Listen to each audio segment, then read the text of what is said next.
And how come sex is this sacred cow to most women?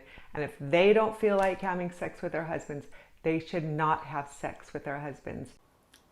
It is this sacred cow because you made it this sacred cow for us.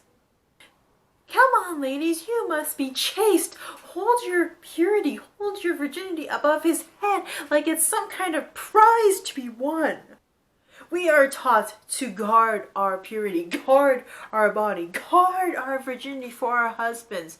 Yet the moment he puts a ring on it, we are supposed to just give it up whenever he says, do it. That is what this... Yes, sometimes in relationships, we make compromises. We make sacrifices.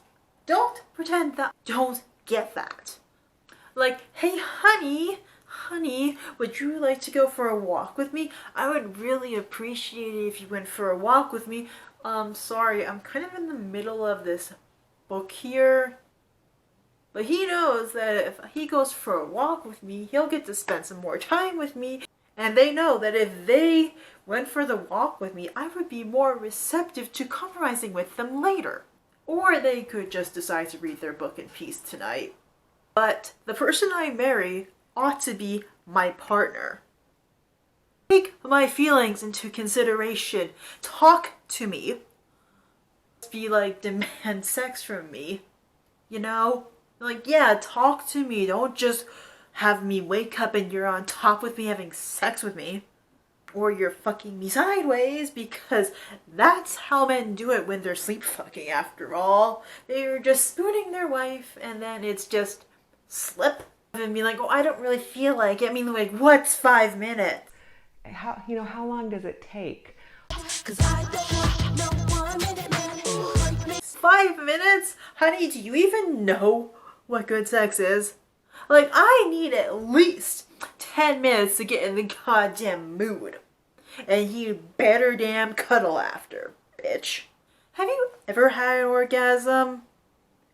Lauri Alexander, can you show me the clitoris?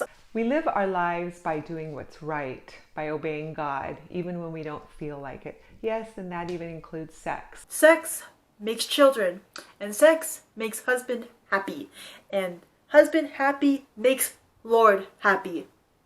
Like, you freaking teach women that they're just supposed to be sex dolls for their husbands.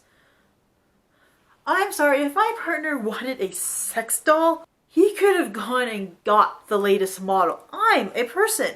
And by the way, how could I promote marital rape when I don't teach men? I've never once ever said or written, yes, men, rape your wives. Take sex from them whenever you want. I have never said that. I don't teach men. I only teach women. Yes, you don't teach men, Lauri, but by teaching women that sex is the equivalent of a chore, you teach women that they are not active players in their own sex lives.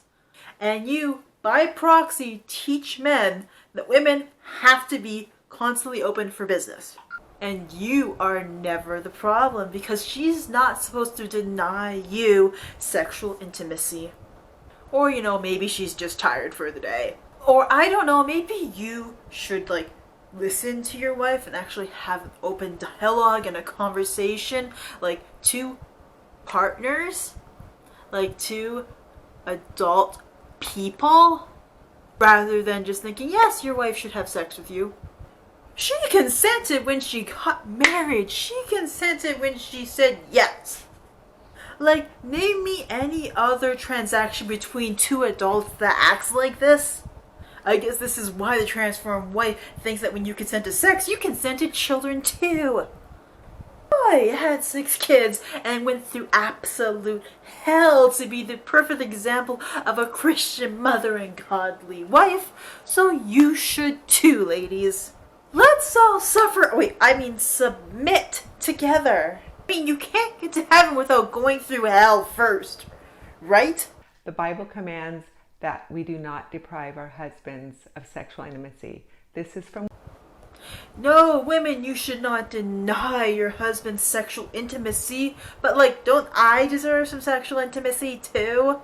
If you want to have a miserable life, lazy life, then you live your life by your feelings. You don't feel like giving your husband sex for a year? Then go, fine, don't give your husband sex for a year. That's right. Only miserable people don't have sex with their husbands. Well, if you're that miserable, maybe it's time to not have said husband. See how miserable your husband is if you don't give him sex for a year? Hey honey, I didn't say a year. Like, how do you jump from, oh, I don't feel like it tonight to a freaking year? Like, I just mean, can I have like one sick day maybe? I mean, if I didn't give my husband sex for a year, I think I'd be reconsidering my marriage decisions. But no, just make your own happiness as it goes. When life gives you lemons, you cut them up and shove them up your V-hole. Like, did you deprive your husband of sex for a year and realize how miserable your life was? Did he get cranky and not want to talk to you? Did he slap you or decide not to sleep in the same bed with you? Did he contemplate getting a mistress because you wouldn't sleep with him after a year? Happy wife, happy life.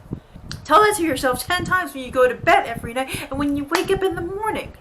If that's what you're doing, maybe you should see a therapist. Happy wife, happy life, happy wife, happy life. I really hope I'm not married to a sociopath. Now at this point, the wife can either say, honey, I'm just really tired, how about in the morning? Or go along with it and have a great time. Sometimes those are the best times. Or, you know, honey, you let me have some sleep for the next couple of hours and I will show you how great a time it can really be. Yes, just lie there and take it. Obey God and you will find the blessings. Peace through submission. Let's live our lives by being obedient to God and doing what He calls us to do, even when we don't feel like it. After all, that's Islam again. Okay, still applicable. And so when you clean your toilet, you have the blessing of a clean toilet. When you're not depriving your husband, you have a blessing of a husband that's very happy with you. When you clean your toilet, you have the blessing of a clean toilet. Yeah, I guess I don't want to walk into the smell of shit every time I open the bathroom door. Cleaning out your partner's plumbing is like cleaning out the toilet. When you just let your partner have sex with you, you've made them happy. Oh no, maybe he will kiss you a little bit more. Maybe he will take you out on a nice date. That nice necklace you wanted, right, Lauri? Or maybe he'll get Tommy something special for his birthday. He'll actually talk to you, and that's the real reward in life. And all you had to do, ladies, was just starfish it out. Or you know, maybe, just maybe, the two of you could come together and discuss what actually works for the both of you when it comes to having a sex life. Don't disappoint your husband. After all, you'll just be disappointing God by proxy. I mean, heaven forbid he just has to whack one off one night. Or I don't know, maybe you could spice things up a little bit in your relationship. Yes, transformed wife, you really make women want to get married and have sex. This is why I had an unhealthy relationship with sex until I was freaking 24. This is why I could not properly enjoy sex until I was almost in my mid-20s. Who knew? You do it because you love your baby. And this is how we should be with our husbands. We are to be husband lovers. We want to satisfy them sexually. They can't have sex with anybody else. We live in a... So you were supposed to have sex with him, and then your reward is he didn't go have sex with some floozy who was going to get groceries at the grocery store? Teaching marital rape, because I don't. Me teaching women to not deprive their husbands sexually does not promote marital rape. So let's not talk about marital rape and me teaching marital rape. I just tell women that if their husband wants sex, they should have sex with them. Just 5 minutes, like, don't have a fit, just submit. Or, I don't know, the two of you could go actually see a real sex therapist together. Lauri Alexander, I think you and your husband should seek counseling.